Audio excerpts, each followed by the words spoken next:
ڈکیتی اور چوری کی تفتیش جتنی مشکل ہوتی ہے اتنی قتل کی تفتیش مشکل نہیں ہوتی۔ آسان تو یہ بھی نہیں ہوتی، لیکن تفتیش کرنے والا تھانے دار یہ معلوم کر لے کہ مقتول کیوں قتل ہوا تو وہ قاتل تک پہنچ جاتا ہے۔ یہ عقل اور محنت کا کھیل ہوتا ہے۔ قتل کی کوئی نہ کوئی وجہ ضرور ہوتی ہے، لیکن ڈکیتی اور سرقہ یعنی چوری کی وجہ صرف لوٹنا ہوتی ہے۔ اگر مجرموں نے کوئی سراغ، کھرا یا اپنی کوئی نشانی موقع واردات پر نہیں چھوڑی تو تفتیش کرنے والا چکر کھانے کے سوا کچھ نہیں کر سکتا۔ میرے علاقے میں ڈکیتی کی ایک واردات کو 3 مہینے ہو گئے تھے اور کوئی سراغ نہیں مل رہا تھا۔ وہ ایک بڑا گاؤں تھا۔ واردات ایک ہندو ساہوکار کے گھر میں ہوئی تھی۔ رات کے وقت 3 آدمی دیوار پھاند کر اندر گئے۔ دیوار پر اندر اور باہر پاؤں کی رگڑ کے نشانات تھے۔ تینوں کے پاس کلہاڑیاں تھیں۔ ان کے منہ اور سر صافوں میں چھپے ہوئے تھے۔ انہوں نے گھر والوں کو جگایا اور سب کو ایک جگہ اکٹھا کر کے بٹھا دیا۔ گھر کے افراد میں ایک بوڑھی عورت تھی۔ اس کا بیٹا تھا جس کی عمر 40 سال سے زیادہ تھی۔ یہ ساہوکارہ کرتا تھا۔ اس کی بیوی تھی جس کی عمر 20-21 سال تھی، اور اس سے 1-2 سال چھوٹی ایک لڑکی غیر شادی شدہ ساہوکار کی بہن تھی۔ ڈکیتوں نے ساہوکار کو کہا کہ وہ ان کو 8,000 روپیہ نقد اپنے ہاتھ سے دے دے تو وہ چلے جائیں گے۔ اگر وہ 3-5 کرے گا تو وہ زیورات بھی لے جائیں گے اور گھر میں جتنی رقم ہے وہ سب لے لیں گے اور ان دونوں لڑکیوں کو خراب بھی کریں گے۔ ساہوکار کی نظر میں سستا سودا یہی تھا۔ اس نے آرام سے 8,000 روپیہ نکال کر ڈاکوؤں کے حوالے کر دیا۔ آج آپ کو 8,000 بہت معمولی رقم لگتی ہوگی، لیکن واردات کے وقتوں کا 8,000 روپیہ آج کے کئی لاکھوں روپے کے برابر تھا۔ ڈاکو رقم لے کر چلے گئے اور صبح ساہوکار نے تھانے میں آ کر رپٹ لکھوائی۔ میں نے موقع ملاحظہ کیا۔ مجھ کو ڈاکوؤں کے صرف وہی نشان ملے جو دیوار پر اندر اور باہر تھے۔ یہ جوتیوں کی لکیریں تھیں۔ ان سے صرف یہ پتہ لگتا تھا کہ ڈاکو اس راستے سے آئے تھے۔ ساہوکار نے بتایا کہ وہ دروازے سے باہر نکلے تھے۔ میرے واسطے حیران ہونے والی بات یہ تھی کہ مجرموں نے گھر والوں پر قابو پا لیا تھا تو انہوں نے سارا مال نہ لوٹا، وہ صرف رقم لے کر چلے گئے۔ یہ مسئلہ بھی سوچنے والا تھا کہ انہوں نے 8,000 روپیہ کیوں طلب کیا۔ یہ کیوں نہ کہا کہ گھر میں جتنی رقم ہے وہ ہمارے حوالے کر دو۔ عجیب واردات تھی۔ میں نے جب اس پر غور کیا تو میری پولیس والی عقل، جس کو چھٹی حس بولتے ہیں، مجھ کو کہنے لگی کہ یہ واردات پیشہ ور ڈکیتوں کی نہیں۔ میں نے ایسی واردات کبھی نہیں سنی تھی کہ ڈاکو کسی گھر میں داخل ہوئے اور ایک خاص رقم کا مطالبہ کیا اور رقم وصول کر کے چلے گئے، جبکہ وہاں سے ان کو زیادہ رقم اور مقروض لوگوں کے گروی رکھے ہوئے بے شمار زیورات بھی مل سکتے تھے۔ اس واردات کی کوئی وجہ تو تھی۔ ایک وجہ میرے دماغ میں یہ آتی تھی کہ ساہوکار نے اپنے کسی مقروض کو تنگ کیا ہوگا اور اس نے اس طریقے سے اپنا گھاٹا پورا کر لیا۔ ساہوکارہ تو پاکستان میں بھی ہوتا ہے، لیکن ہندو ساہوکاروں کا یہ کاروبار کچھ اور ہی طرح کا تھا۔ ان سے زیادہ تر مسلمان دیہاتی بیاہ شادیوں یا مقدمہ بازیوں پر خرچ کرنے کے واسطے سود پر قرض لیتے تھے۔ یہ لوگ اتنا ہی دیکھتے تھے کہ انہوں نے رقم لے لی ہے اور ساہوکار نے بہی کھاتے میں انگوٹھا لگوا لیا ہے۔ ان کو یہ پتہ نہیں لگتا تھا کہ ساہوکار نے زبانی کیا کہا ہے اور لکھا کیا ہے۔ ساہوکار زیور یا زمین گروی رکھتے تھے، اس کے بعد وہ سود کی وصولی میں ان لوگوں کو بہت تنگ کرتے تھے۔ ساہوکار ایسا چکر چلاتے تھے کہ وصولی بھی کرتے رہتے اور اصل رقم بڑھتی بھی جاتی تھی۔ ساہوکاروں کے بارے میں ایک کہاوت مشہور تھی، دی دھیلی اور لی حویلی۔ اس کا مطلب یہ ہے کہ ایک اٹھنی یعنی 50 پیسے سود پر قرض دیا اور مقروض کی پوری حویلی پر قبضہ کر لیا۔ کبھی کبھار کوئی ایسی واردات ہو جاتی تھی کہ کوئی مقروض تنگ آ کر ساہوکار کے گھر کا صفایا کر جاتا، یا پھر پیشہ ور ڈاکوؤں سے یہ کام کروا دیتا تھا۔ میرے دماغ میں اس واردات کی یہی وجہ آتی تھی کہ کسی مقروض نے ساہوکار کے ساتھ اپنا حساب برابر کیا ہے اور اس نے یہ واردات اپنے 2 دوستوں، بھائیوں یا رشتہ داروں کے ساتھ مل کر خود کی ہے۔ اگر وہ پیشہ ور ڈکیتوں سے یہ واردات کرواتا تو ڈکیت ساہوکار کا گھر خالی کر جاتے۔ میں نے ساہوکار کو کہا کہ وہ ان لوگوں کی فہرست بما پتے مجھ کو دے جن کو اس نے قرض دیے ہوئے ہیں۔ میں نے اس کو یہ بھی کہا کہ اس نے اگر کسی کو بے جا تنگ کیا ہوا تھا اور اس کے ساتھ اگر جھگڑا چل رہا تھا تو وہ بھی بتا دے، اور یہ بھی بتا دے کہ کس نے اس کو کبھی دھمکی دی ہوگی تو وہ کون ہے، اور اگر اس کو خود کسی پر شک ہے تو اس کا نام بھی بتا دے۔ میں نے یہ کیس اپنے ASI کے حوالے کر دیا اور اس کو سمجھا دیا کہ میں نے ساہوکار سے کیا طلب کیا ہے۔ ASI نے اسی دن تفتیش شروع کر دی اور 7-8 دن گزر گئے۔ ساہوکار کو خود کسی پر شک نہیں تھا۔ اس نے یہ بھی کہا تھا کہ اس نے کسی کو تنگ نہیں کیا اور کسی کے ساتھ اس نے بد دیانتی اور زیادتی بھی نہیں کی۔ اس نے ان لوگوں کی فہرست دے دی تھی جن کو اس نے قرضے دیے ہوئے تھے۔ ASI نے اس کا بہی کھاتا بھی دیکھنا شروع کر دیا تھا۔ یہ ہم نے خود دیکھنا تھا کہ ساہوکار نے کسی کے ساتھ بد دیانتی کی ہے یا نہیں۔ ASI نے اس فہرست میں سے کچھ آدمیوں کو شامل تفتیش کیا۔ اس کے ساتھ ہی اس نے علاقے کے عادی مجرموں کو بھی بلانا اور مشتبہ بٹھانا شروع کر دیا۔ ان کی وجہ سے تھانے میں رونق لگی رہتی تھی۔ عادی مجرموں سے اس طریقے سے پوچھ گچھ کی جاتی تھی جو ان کی شان کے عین مطابق تھا، مگر معاملہ ابھی تک وہی تھا جہاں پہلے دن تھا۔ سامعین کرام، آپ سن رہے ہیں انسپکٹر محبوب عالم مرحوم کی تفتیشی داستانوں میں سے ایک اردو داستان جس کا نام ہے شکاری جو شکار ہوا۔ یہ اس سلسلے کی پہلی قسط ہے۔ مجھے امید ہے آپ کو میری یہ کاوش پسند آئے گی۔ آپ نے اگر ابھی تک میرا چینل کہانی گھر سبسکرائب نہیں کیا تو ابھی میرے چینل کو سبسکرائب کر کے بیل نوٹیفیکیشن آن کر لیجئے تاکہ آنے والی ہر نئی کہانی کی اطلاع بر وقت آپ تک پہنچ سکے۔ 1 مہینہ گزر گیا، کوئی سراغ ہاتھ نہ آیا۔ میرے دماغ میں ایک اور بات آئی۔ یہ پہلے بھی میرے دماغ میں تھی لیکن مجھ کو امید تھی کہ اس کی ضرورت نہیں ہوگی۔ اب میں نے دھیان اس پر کر دیا اور ASI کو بتایا۔ آپ نے میری اور جناب احمد یار خان صاحب کی 1-2 کہانیاں اس طرح کی سنی ہوں گی کہ گھر کے اپنے فرد نے گھر بھیدی بن کر اپنا گھر لٹوا دیا۔ یہ وارداتیں کرانے والی لڑکیاں تھیں۔ پولیس کی سروس میں اس طرح کے اور کیس بھی دیکھے تھے۔ اس ساہوکار کے گھر میں بھی 2 لڑکیاں تھیں، ایک اس کی غیر شادی شدہ بہن تھی اور دوسری اس کی جوان اور خوبصورت بیوی تھی۔ غور اس پر کریں کہ وہ خود 40 سال سے اوپر کی عمر کا تھا اور اس کا جسم بالکل فضول تھا، موٹا، گول اور قد چھوٹا سا تھا۔ اس کے مقابلے میں اس کی بیوی اس کی بیٹی جیسی جوان، اچھے قد بد کی خوبصورت لڑکی تھی۔ میں نے ASI کو بتایا کہ مجھ کو اس لڑکی پر شبہ ہے۔ وجہ اس کی یہ تھی کہ لڑکی واردات کرواتی تو اس کا طریقہ کوئی اور ہوتا۔ وہ اس طرح کہ اس کے بلائے ہوئے آدمی گھر میں داخل ہوتے یا پھر نقب لگاتے اور اسی ٹرنک کو ہاتھ ڈالتے جس میں مال تھا یا تجوری کھول کر مال نکال کر لے جاتے۔ اس واردات میں معاملہ کچھ اور تھا۔ واردات کا طریقہ ایسا تھا کہ اس میں لڑکی پر شبہ اتنا پکا نہیں ہو سکتا تھا۔ پھر بھی میں نے ASI کو کہا کہ وہ اس طرف بھی دھیان کرے۔ 5-6 دنوں بعد ASI نے مجھ کو بتایا کہ ساہوکار کی بیٹی صاف پائی گئی ہے اور اس کی بیوی کے بارے میں پکی رپورٹ ملی ہے کہ ناجائز تعلقات ایک شخص کے ساتھ رکھتی ہے۔ وہ شخص ہندو ہے۔ ASI نے اس شخص کو شامل تفتیش کیا تو اس نے ASI کے آگے تسلیم کیا کہ اس کے تعلقات ساہوکار کی بیوی کے ساتھ ضرور ہیں، لیکن اس کو کیا ضرورت تھی کہ اس طریقے سے ساہوکار سے رقم حاصل کرتا؟ اس شخص نے یہ بھی کہا کہ اس کو کسی رقم کی ضرورت نہیں اور اگر ضرورت ہوتی بھی تو ساہوکار کی بیوی سے رقم لے سکتا تھا۔ ASI نے پھر بھی اس کو جلدی چھوڑا نہیں، اس کو رگڑا دیتا رہا لیکن حاصل کچھ بھی نہیں ہوا۔ ASI نے ساہوکار کی بیوی اور بیٹی کو بھی تھانے بلوا لیا۔ بیوی نے پہلے تو اس شخص کے ساتھ تعلقات تسلیم نہ کیے لیکن آخر مان گئی۔ ASI نے اپنے طریقے سے یعنی سوال و جواب اور جراح کے ذریعے معلوم کرنے کی بہت کوشش کی کہ لڑکی کی نیت کیا ہے۔ نتیجہ یہی نکلا کہ واردات میں اس کا ہاتھ نہیں۔ اس کا ایسا کوئی ارادہ نہیں تھا کہ وہ اس شخص کے ساتھ کہیں بھاگ جائے گی۔ لڑکی سے پتہ چلا کہ وہ اپنے گھر میں چوری کیا کروائے گی، وہ تو اس شخص سے تحفے لیتی رہتی تھی۔ ساہوکار کی بہن سے بھی کچھ سراغ نہ ملا، وہ تو ڈرتی اور روتی تھی۔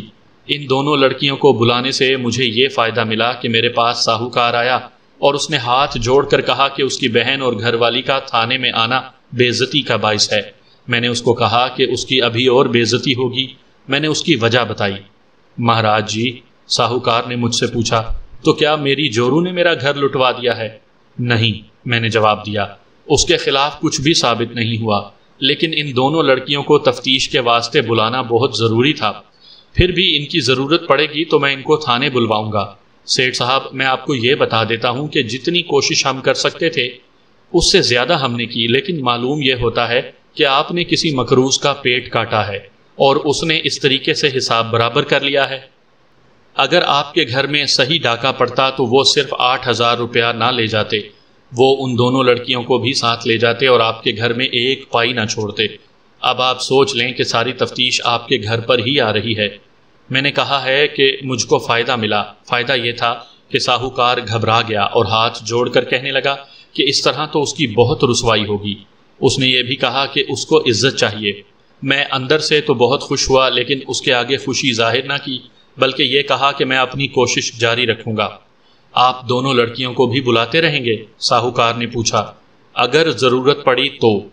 نہ مہاراج، اس نے پھر ہاتھ جوڑ دیے اور بولا، آپ کوشش کریں یا نہ کریں، ان لڑکیوں کو پھر نہ بلائیں۔ میں تو نہیں بلاؤں گا، میں نے کہا، لیکن کل آپ ہی اوپر درخواست دے دیں گے کہ تھانے دار نے ابھی تک مال برآمد نہیں کروایا۔ نہ مہاراج، اس نے کہا، مجھ کو مال نہیں چاہیے، نہ ہی میں کسی کو درخواست دوں گا، اس میں تو میری اپنی بے عزتی ہے۔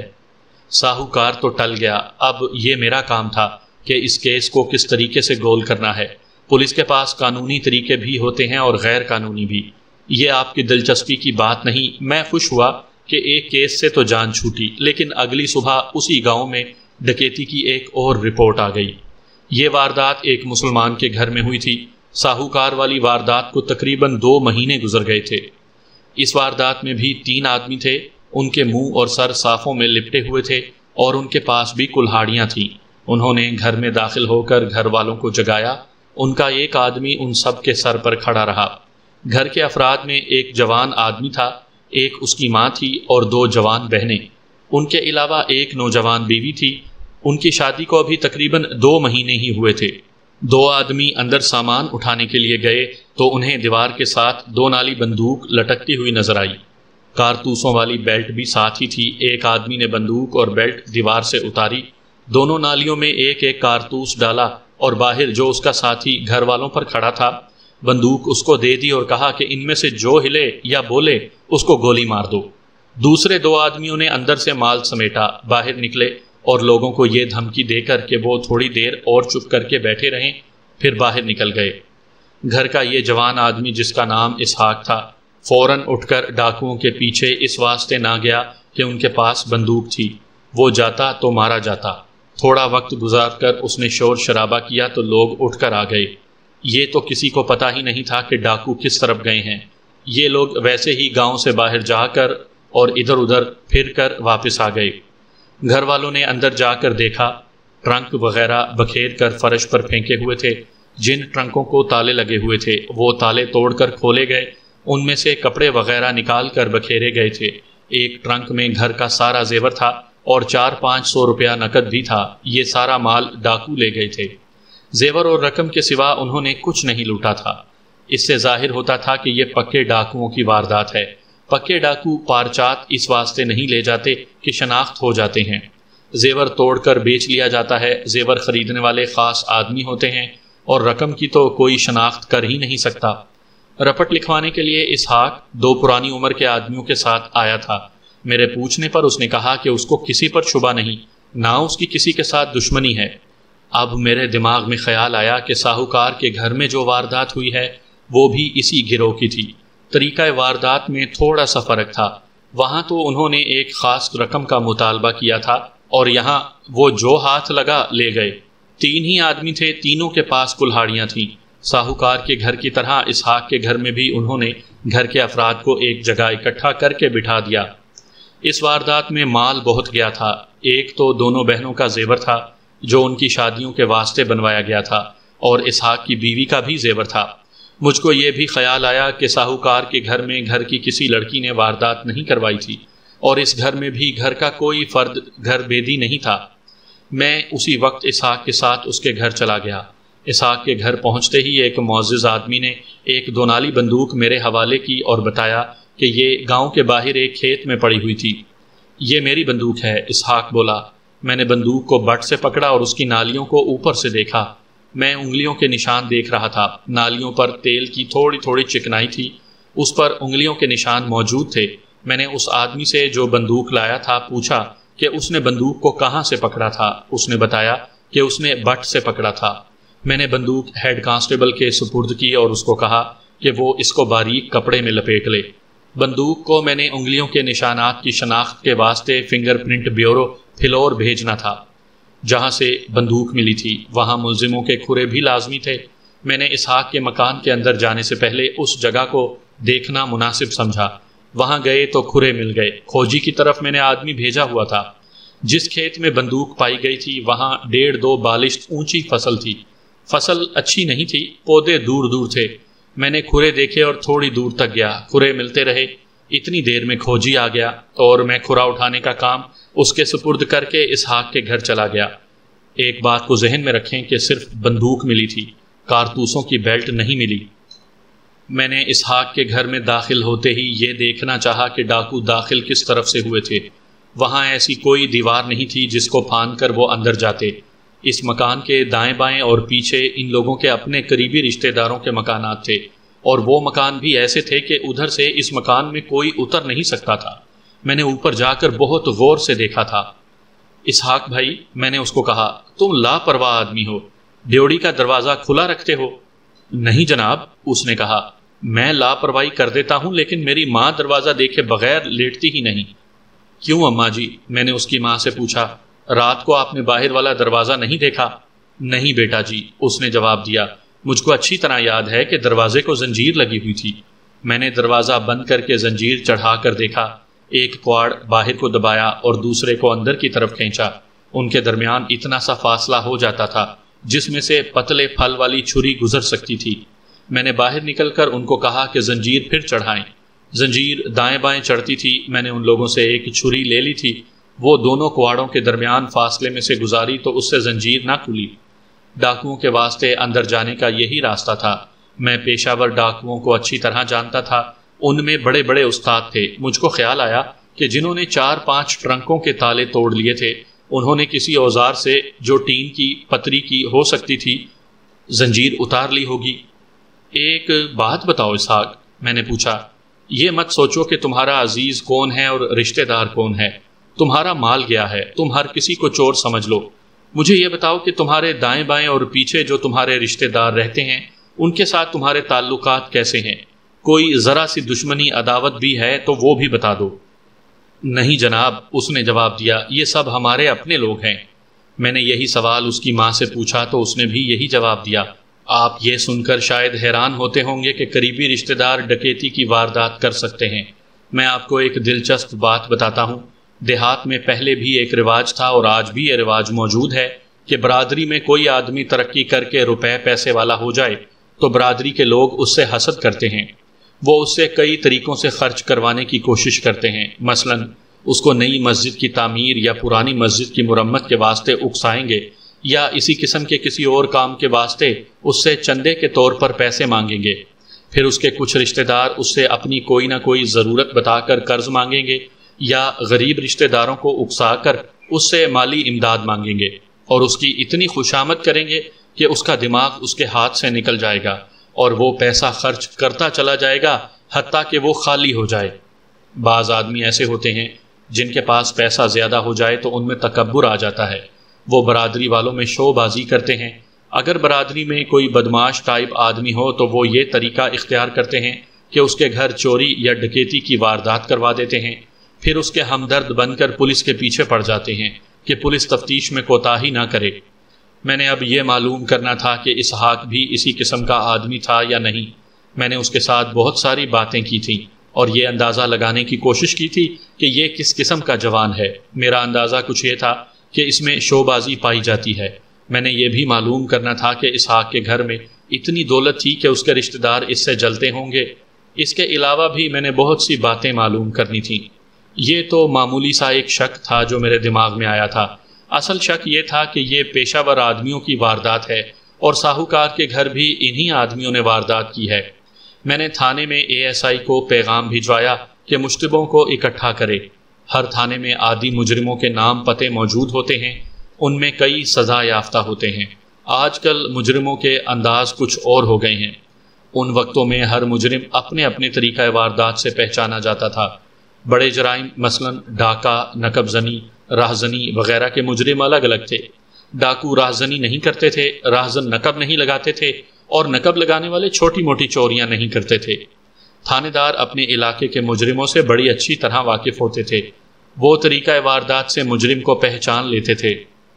وہ کتنی ہی احتیاط کیوں نہ کریں، ان میں ہر ایک کی جو خصوصیت ہوتی ہے وہ ظاہر ہو جاتی ہے۔ میں اس معاملے میں زیادہ تفصیل سے بیان نہیں کرتا، یہ پولیس کے معاملات ہیں، آپ کی دلچسپی اس میں نہیں ہو سکتی۔ میں نے ڈکیتی کی ان دونوں وارداتوں پر غور کر لیا تھا۔ ASI کو میں نے جو پیغام بھیجا تھا اس میں اس کو خاص طور پر 4 پیشہ ور مجرموں کی بابت کہا تھا۔ وہ ڈکیت تھے۔ کچھ وقت گزرا تو کھوجی آ گیا۔ وہ 2 میل دور تک ہو آیا تھا۔ ڈاکوؤں کے کھرے دریا کے کنارے تک ملے۔ یہ چھوٹا سا ایک دریا تھا۔ ان دنوں دریا میں پانی کچھ زیادہ تھا۔ کھرے دریا کے ساتھ ساتھ پل تک چلے گئے تھے۔ یہ پکی سڑک کا پل تھا۔ لاریاں اور تانگے یہاں سے گزرتے تھے۔ دریا کے پار والے علاقے میں جانے والی بعض سواریاں یہاں سے لاریوں یا تانگوں پر جایا کرتی تھیں۔ کھوجی نے پل کے پار جا کر بھی کھرے تلاش کیے تھے، لیکن اسے کوئی کھرا نہ ملا۔ کھروں سے معلوم ہوا کہ 2 آدمیوں نے دیسی جوتیاں پہنی ہوئی تھیں اور ایک نے شوز، یہ گرگابی بھی ہو سکتی تھی۔ کھرے ایسے تھے کہ ان کے مولڈ تیار ہو سکتے تھے۔ میں نے مولڈ تیار کرنے کے واسطے کہہ دیا۔ بندوق کو میں نے محفوظ کر لیا تھا۔ اس کو میں نے تھانے اس حکم کے ساتھ بھیج دیا تھا کہ دستی فنگر پرنٹ بیورو کو انگلیوں کے نشانات کے معائنے کے واسطے بھیج دیا جائے۔ میں نے کچھ ضروری معلومات لینا تھی، مخبروں سے رپورٹیں لینا تھی، اسحاق اور اس کے گھر کے افراد کی بابت بھی کچھ معلوم کرنا تھا۔ اس کام کے واسطے میں ادھر ہی رک گیا۔ میں نے کس کس سے کیا کیا پوچھا، اس کو آپ جان کر کیا کریں گے؟ میں صرف آپ کی دلچسپی کی باتیں بتاتا ہوں۔ ان لوگوں میں جنہوں نے مجھ کو یہ باتیں بتائیں اسحاق کے خون کے رشتے والے آدمی بھی تھے۔ اسحاق کا باپ مر گیا تھا۔ وہ 3 بہنوں میں اکیلا بھائی تھا اور اس کی ماں اور بہنوں نے شہزادہ بنایا ہوا تھا۔ یہ کوئی امیر گھرانہ نہیں تھا، درمیانے درجے کا زمیندار خاندان تھا۔ گھر میں کوئی دولت نہیں تھی۔ 200-400 روپیہ جو نکل گیا تھا یہی گھر کی دولت تھی۔ زیور جو گیا تھا وہ اسحاق کی ماں نے تھوڑا تھوڑا کر کے کئی سالوں میں بنا لیا تھا۔ اسحاق میں شو بازی تو تھی لیکن اتنی زیادہ نہیں تھی کہ کسی کو بری لگتی۔ وہ خود کھیتی باڑی نہیں کرتا تھا، ان کے مزارے تھے۔ اسحاق کے باپ کی 2 نالی بندوق تھی، اب اس کا لائسنس اسحاق کے نام پر تھا۔ اس کو شکار کا شوق تھا، اپنے دوستوں کے ساتھ بندوق لے کر کبھی کبھی دور چلا جاتا اور پرندے اور خرگوش مار لاتا تھا۔ اس کی عمر 24-25 سال ہو گئی تھی اور اس کی شادی 2 مہینے پہلے ہوئی تھی۔ شادی کی بابت مجھ کو یہ بتایا گیا کہ لڑکی اس کے پیچھے گھر سے بھاگ آئی تھی۔ لڑکی کا گاؤں بہت دور بتایا گیا۔ یہ دوسرے تھانوں کا گاؤں تھا جو اسحاق کے گاؤں سے 13-14 میل دور تھا۔ اسحاق لڑکی کو لے آیا اور اس کے ساتھ شادی کر لی۔ مجھ کو یہ بھی بتایا گیا کہ اسحاق کی ماں نے اور اس کی بہنوں نے کوئی اعتراض نہ کیا۔ اس کی وجہ شاید یہ تھی کہ لڑکی بہت ہی زیادہ خوبصورت تھی اور اس میں یہ وصف بھی تھا کہ ہر کسی کو اچھے طریقے سے ملتی تھی، اور اس کو معلوم تھا کہ برادری اور رشتہ داری میں کس طرح کا برتاؤ اور رویہ رکھا جاتا ہے۔ اسحاق کی ماں کی وہ خدمت کرتی اور اس کی بہنوں سے بہنوں جیسا پیار کرتی تھی۔ مجھ کو اس میں کوئی دلچسپی نہیں تھی کہ اس لڑکی میں کتنے اچھے وصف تھے۔ میں اس میں صرف وہ وصف دیکھ رہا تھا کہ وہ اپنے گھر سے اسحاق کے پیچھے بھاگ آئی تھی اور اس کے رشتہ داروں نے اپنی بے عزتی کا یہ انتقام لیا ہے کہ اسحاق کا گھر لوٹ لیا ہے۔ میں نے اپنی توجہ اسی پر لگا دی اور اسحاق کی ماں کو بلایا۔ وہ فوراً آ گئی۔ اپنی بہو کے خاندان کو تم جانتی ہو؟ میں نے اسحاق کی ماں سے پوچھا۔ نہیں جی، اس نے جواب دیا۔ یہ تو میرا بیٹا بھی نہیں جانتا۔ لڑکی اس کے ساتھ آ گئی۔ ایک ہی ایک بیٹا ہے۔ لڑکی میرے دل کو بھی اچھی لگی۔ میں نے بیٹے کی خوشی کو اپنی خوشی سمجھا۔ کیوں جی، آپ نے کیوں پوچھا ہے؟ ویسے ہی خیال آ گیا تھا۔ میں نے اس کو ٹالنے کے واسطے کہا۔ لڑکی کیسی ہے؟ گھر میں اس کا برتاؤ کیسا ہے؟ اس نے لڑکی کی تعریفوں کے پل باندھ دیے۔ اس نے اپنے ماں باپ اور خاندان کی کبھی بات نہیں کی۔ میں نے پوچھا۔ صرف اتنا بتاتی ہے کہ غریب لوگ ہیں، اسحاق کی ماں نے جواب دیا، اور کچھ نہیں بتاتی۔ میں نے اسحاق کو بلا کر پوچھا تو اس نے بھی یہی کہا کہ وہ لڑکی کے خاندان اور اس کے ماں باپ کو نہیں جانتا۔ وہ تمہیں تو جانتے ہوں گے، میں نے کہا۔ ان کو تمہارے گاؤں کا اور گھر کا بھی علم ہوگا۔ کیا آپ یہ کہتے ہیں کہ یہ واردات میری بیوی کے رشتہ داروں نے کی ہے؟ اسحاق نے پوچھا۔ آپ کا خیال ہے کہ انہوں نے اپنی بے عزتی کا بدلہ لیا ہے؟ انہوں نے اپنی لڑکی کی قیمت وصول کی ہے، میں نے کہا۔ صرف بدلہ لینا چاہتے تو تم یا تمہاری بیوی یا تم دونوں زندہ نہ ہوتے۔ نہ وہ مجھ کو جانتے ہیں، نہ میرے گاؤں کا ان کو پتہ ہے، اسحاق نے کہا۔ اس لڑکی کے ساتھ محبت کا معاملہ اس طرح شروع ہوا تھا کہ میں ایک بار اپنے 2 دوستوں کے ساتھ شکار پر گیا تو چلتے چلتے ہم 13-14 میل دور جا پہنچے۔ یہ لڑکی اپنے گاؤں سے دور اپنے مویشی اکٹھے کر رہی تھی۔ اس نے مجھ کو دیکھا، میں نے اس کو دیکھا۔ اس دن اتنی ہی ملاقات ہوئی کہ میں اس کے قریب چلا گیا اور اس کا ہاتھ پکڑ لیا۔ اس نے کہا کہ بدماشی نہیں چلے گی۔ میں نے کہا کہ بدماشی نہیں ہوگی، میرے دل میں بدماشی ہی تھی۔ لڑکی جتنی خوبصورت تھی اتنی ہی پاک نکلی۔ ہم نے اگلی ملاقات مقرر کر لی۔ میں گیا اور وہ مجھ کو مل گئی۔ اس دن زیادہ باتیں ہوئیں۔ تیسری ملاقات میں وہ میرے ساتھ گھر سے بھاگنے پر تیار ہو گئی۔ میں نے اس کو بتایا کہ فلاں رات کو آؤں گا۔ میں اس رات گیا، یہ اس جگہ موجود تھی۔ میں اس کو گھوڑی پر بٹھا کر لے آیا۔ میں جتنی دفعہ بھی اس کو ملنے کے واسطے گیا، نہ اس کے گاؤں کے کسی آدمی نے ہمیں دیکھا، نہ اس کے گھر سے کسی آدمی نے۔ آج تک ان کو پتہ نہیں کہ ان کی لڑکی کہاں ہے۔ میری بیوی بتاتی ہے کہ اس کے ماں باپ اور سارا خاندان غریب لوگ ہیں۔ آپ اس سے اندازہ کریں کہ یہ لوگ کتنے کمزور ہیں کہ ان کی جوان لڑکی لاپتہ ہو گئی ہے اور انہوں نے پولیس کو نہیں بتایا۔ میں دراصل دائیں بائیں ہاتھ مار رہا تھا۔ یہ ایک اشارہ ملا تھا، لیکن یہ بھی میرے واسطے فائدہ مند ثابت نہ ہوا۔ میں نے اور زیادہ شک رفع کرنے کے واسطے لڑکی سے پوچھنا بھی ضروری سمجھا۔ میں نے اسحاق کو بھیج کر اس کی بیوی کو بلا لیا۔ واقعی وہ بہت حسین لڑکی تھی۔ میں نے اسے پوچھا کہ وہ اسحاق کے ساتھ کس طرح گھر سے بھاگ کر آئی تھی۔ اس نے جو بیان دیا اس کا ایک ایک لفظ اسحاق کے بیان کے ساتھ ملتا تھا۔ تمہارے ماں باپ نے اتنا بھی نہ کیا کہ تمہاری گمشدگی کی رپورٹ تھانے میں دے دیتے؟ میں نے کہا وہ بہت کمزور اور غریب لوگ ہیں۔ اس نے کہا سچی بات تو یہ ہے کہ جی انہوں نے خدا کا شکر ادا کیا ہوگا کہ لڑکی کا بوجھ مفت میں سر سے اتر گیا ہے۔ معلوم ہوتا ہے کہ تم بھی گھر کی غربت سے تنگ تھیں۔ میں نے کہا تم نے یہ بھی نہ دیکھا کہ اسحاق شریف ہے یا کوئی بدماش؟ یہ آدمی میرے دل کو بہت اچھا لگا تھا۔ اس نے کہا دوسری وجہ یہ تھی کہ گاؤں میں جوان آدمی مجھ کو تنگ کرتے تھے، غریب کی بیٹیوں کے ساتھ اسی طرح کرتے ہیں۔ مجھ کو اسحاق اچھا لگا تو میں نے کہا کہ چلو ایک پناہ مل جائے گی۔ میں نے مایوس ہو کر اس لڑکی کو بھی اٹھا دیا۔ یہ شک تو میرے دماغ میں آ ہی نہیں سکتا تھا کہ اس لڑکی نے یا اسحاق کی بہنوں نے یہ واردات کرائی ہوگی۔ میں نے آپ کو پہلے بتایا ہے کہ ایسی وارداتیں ہوئی تھیں جو گھروں کی لڑکیوں نے ہی کرائی تھیں، لیکن وہ حالات دوسرے تھے۔ یہاں معاملہ کچھ اور تھا۔ میرے دماغ میں بار بار پیشہ ور ڈاکو آتے تھے۔ میں گاؤں سے اٹھا اور تھانے چلا گیا۔ ساہوکار والی واردات کے سلسلے میں مشتبوں کو تو ہم نے پہلے ہی سولی پر کھڑا کیا ہوا تھا، اب پھر وہ تھانے میں موجود تھے۔ میری دلچسپی دو آدمیوں کے ساتھ تھی، وہ دونوں موجود نہیں تھے۔ ان میں سے ایک ڈکیتی میں ایک بار اور دوسرا 2 بار سزا پا چکا تھا۔ میں نے ASI کو کہا کہ وہ فوراً تیاری کرے اور دونوں کے گھروں پر چھاپے مارے۔ رات ہو چکی تھی، چھاپے کے لیے یہی وقت ٹھیک تھا۔ ASI اسی وقت روانہ ہو گیا اور میں آرام کرنے کے واسطے اپنے گھر چلا گیا۔ میں بہت صبح جلدی جاگا اور تھانے چلا گیا۔ ASI ابھی تھانے میں نہیں آیا تھا۔ مجھ کو بتایا گیا کہ رات کو اس نے دونوں جگہوں پر چھاپے مارے ہیں اور دونوں ڈکیتوں کو پکڑ کر لے آیا ہے۔ چھاپوں میں کوئی چیز برآمد نہیں ہوئی اور کوئی سراغ یا کام کا اشارہ بھی نہیں ملا۔ میں نے ASI کو جگانا ٹھیک نہ سمجھا۔ ان دونوں ڈکیتوں میں سے ایک کو بلا کر اپنے پاس بٹھا لیا۔ اوئے بغیرتو، میں نے اس کو کہا تمہارے علاقے میں کوئی اور آ کر واردات کر گیا ہے اور تم کو پتہ نہیں؟ اس نے عادت کے مطابق ہاتھ جوڑے اور ایسے موقع پر یہ لوگ جو باتیں کیا کرتے ہیں وہ کی۔ مجھ کو خدا کے بعد کا درجہ دیا اور یقین دلانے کی کوشش کی کہ اس کو کچھ علم نہیں۔ میں کچھ نہیں جانتا۔ میں نے کہا تم بچے نہیں استاد ہو، یہ واردات قبول کرو یا مجھے ملزم دو۔ میں نہیں مانتا کہ تم کو پتہ ہی نہ ہو۔ جاؤ اور آرام سے بیٹھو، سوچو اور مجھ کو جواب دو۔ میں تم کو 1 منٹ کے واسطے بھی تھانے سے باہر نہیں جانے دوں گا۔ اس کو اٹھا کر میں نے دوسرے کو بلایا۔ وہ آتے ہی مجھ پر برسنے لگا۔ آپ بھی کمال کرتے ہیں حضور، اس نے کہا۔ واردات کہاں کی ہوتی ہے اور آپ اسے ہمارے گلے میں ڈال دیتے ہیں؟ کچھ خدا کا خوف کرو۔ تمہاری قسم مجھ کو یہ بھی پتہ نہیں کہ واردات کہاں ہوئی ہے۔